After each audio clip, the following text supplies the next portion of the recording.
When we had talked a while, the captain told me he had brought me some little refreshment, such as the ship afforded, and such as the wretches that had been so long his masters had not plundered him of. Upon this he called aloud to the boat, and bade his men bring the things ashore that were for the governor; and indeed it was a present as if I had been one that was not to be carried away with them, but as if I had been to dwell upon the island still. First, he had brought me a case of bottles full of excellent cordial waters, 6 large bottles of Madeira wine, the bottles held 2 quarts each, 2 pounds of excellent good tobacco, 12 good pieces of the ship's beef, and 6 pieces of pork, with a bag of peas, and about 100 weight of biscuit. He also brought me a box of sugar, a box of flour, a bag full of lemons, and 2 bottles of lime juice, and abundance of other things. But besides these, and what was 1,000 times more useful to me, he brought me 6 new clean shirts, 6 very good neckcloths, 2 pair of gloves, 1 pair of shoes, a hat, and 1 pair of stockings, with a very good suit of clothes of his own, which had not been worn but very little. In a word, he clothed me from head to foot. It was a very kind and agreeable present, as any one may imagine, to one in my circumstances; but never was anything in the world of that kind so unpleasant, awkward, and uneasy, as it was to me to wear such clothes at first. After these ceremonies were past, and after all his good things were brought into my little apartment, we began to consult what was to be done with the prisoners we had; for it was worth considering whether we might venture to take them with us or no, especially 2 of them, whom he knew to be incorrigible and refractory to the last degree; and the captain said he knew they were such rogues that there was no obliging them, and if he did carry them away, it must be in irons, as malefactors, to be delivered over to justice at the first English colony he could come to; and I found that the captain himself was very anxious about it. Upon this, I told him, if he desired it, I would undertake to bring the 2 men he spoke of to make it their own request that he should leave them upon the island. "I should be very glad of that," says the captain, "with all my heart." "Well," says I will send for them up and talk with them for you." So I caused Friday and the 2 hostages, for they were now discharged, their comrades having performed their promise, I caused them to go to the cave and bring up the 5 men, pinioned as they were, to the bower, and keep them there till I came. After some time I came thither dressed in my new habit, and now I was called governor again. Being all met, and the captain with me, I caused the men to be brought before me, and I told them I had got a full account of their villainous behaviour to the captain, and how they had run away with the ship, and were preparing to commit further robberies, but that Providence had ensnared them in their own ways, and that they were fallen into the pit which they had dug for others. I let them know that by my direction the ship had been seized, that she lay now in the road, and they might see by and by that their new captain had received the reward of his villainy, and that they would see him hanging at the yardarm;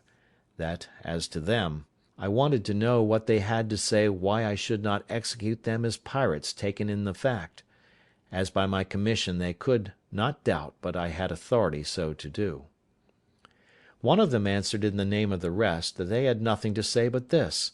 that when they were taken the captain promised them their lives, and they humbly implored my mercy.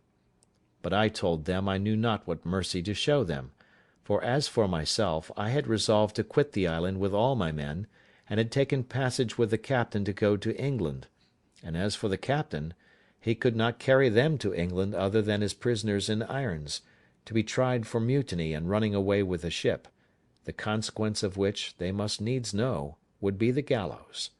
so that I could not tell what was best for them unless they had a mind to take their fate in the island. If they desired that, as I had liberty to leave the island, I had some inclination to give them their lives, if they thought they could shift on shore. They seemed very thankful for it, and said they would much rather venture to stay there than to be carried to England to be hanged. So I left it on that issue. However, the captain seemed to make some difficulty of it, as if he durst not leave them there. Upon this I seemed a little angry with the captain, and told him that they were my prisoners, not his, and that seeing I had offered them so much favour, I would be as good as my word, and that if he did not think fit to consent to it, I would set them at liberty, as I found them, and if he did not like it he might take them again if he could catch them. Upon this they appeared very thankful,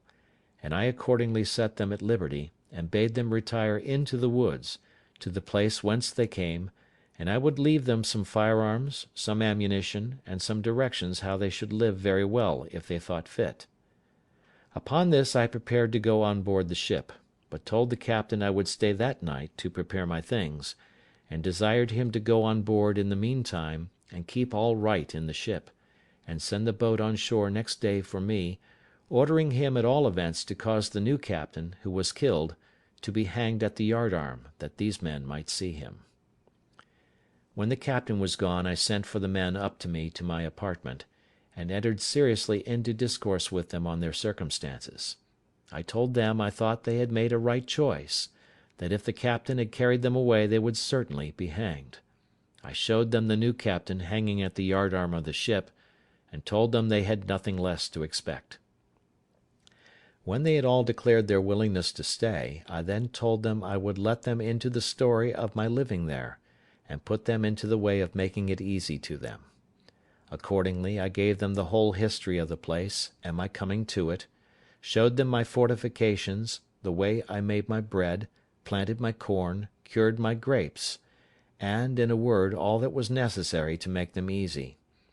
I told them the story also of the 17 Spaniards that were to be expected, for whom I left a letter, and made them promise to treat them in common with themselves.